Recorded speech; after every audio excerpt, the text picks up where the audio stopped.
What particularly attracted you to the Falla and the Verdi songs? You know, there are two types of musicians. One that is very conditioned by a practical situation of performance. They write, certain composers, they write for a specific performer, are stimulated by certain personality, performing personality. Mozart was one of those, so many others. Not so much instead in the Baroque time, and not so much closer to us. So Anton Webern, for instance, was thinking beautiful music, but not related to specific performance. I belong to the first category, and if I'm interested in a performer, he can get everything out of me. This was the case of the Falla songs. Cathy Berberian asked me to do it. I did. Of course, my relation with Cathy Berberian was different in nature. We were married for many years together, and so I was giving her gifts in a way instead of giving her flowers or chocolates, a bottle of champagne. Sometime I was saying yes to the many requests she was putting on me, like, you know, transcribing Beatles songs, Kurt Weill, and then came the Falla. The Falla songs are very beautiful. For me, it's certainly the most among the most interesting songs, music that the Falla ever wrote. And I try to maintain the same Spanish color. In a way, to a certain extent, I did as maybe the Falla would have done some of this orchestration. In fact, the work of reference, this transcription has been for me another beautiful work by the Falla, which is Amor Brujo. For Verdi, songs is different. I love José Carreras. I have a great admiration for him. I would say even affection for him. So he asked me to do this. And Verdi, I did it as an homage to Carrera, but I had fun. Maybe I never wrote music notes on paper, music paper so fast as this one. And I had fun because I gently make fun of Verdi too. You know, our early songs that many of those have the mark of Verdi stereotypes. You know. The famous papa is there all the time. So sometimes I play with the papa. Sometimes a song comes from Wagner for Lohengrin. Sometimes comes from another work by Verdi. Sometimes comes from nothing, from nowhere. And musically, some of these songs are beautiful. There are these songs also. They were kind of, can I say, a storage of future music. You find a full phrase, then it developed in Trovatore, in the first act of Trovatore.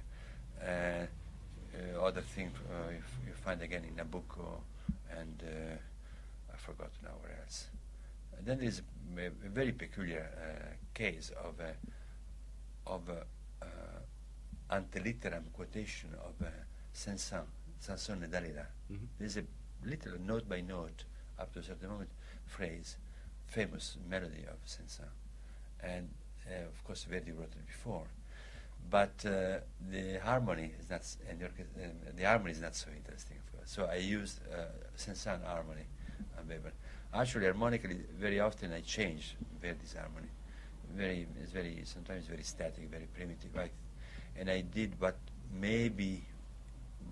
he would have done in a later age, you know, when he was writing, I don't know, Otello and so on.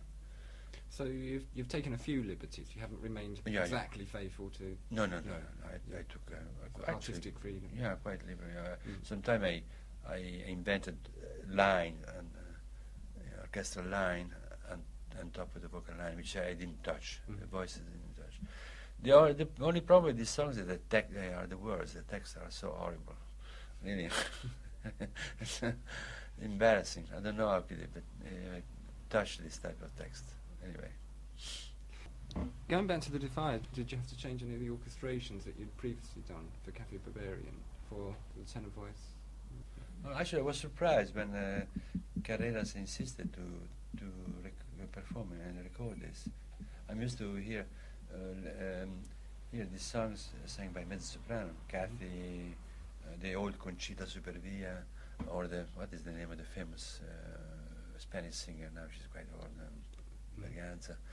And but Carrera is right that the text are implying a man saying these words. You see, maybe only one. There's a lullaby.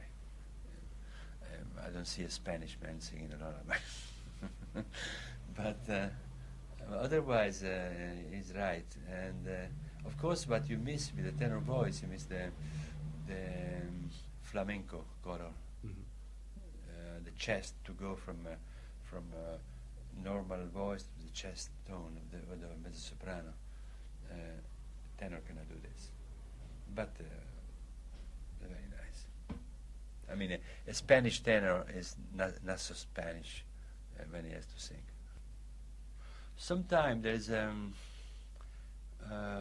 commentary, a short commentary before or after the song that is mine. When I was saying before that some of the songs they come from nowhere, it's I construct some music that gradually goes to Verdi, sliding to Verdi gradually. But no, it's a practical work. That, there's as I said before, there's a lot of a considerable amount of work that I do for practical reasons. Even duet for two violins. Instead of sending a present for anniversary to a friend, I wrote a duet for two. We are recording now the Verdi and the final, actually.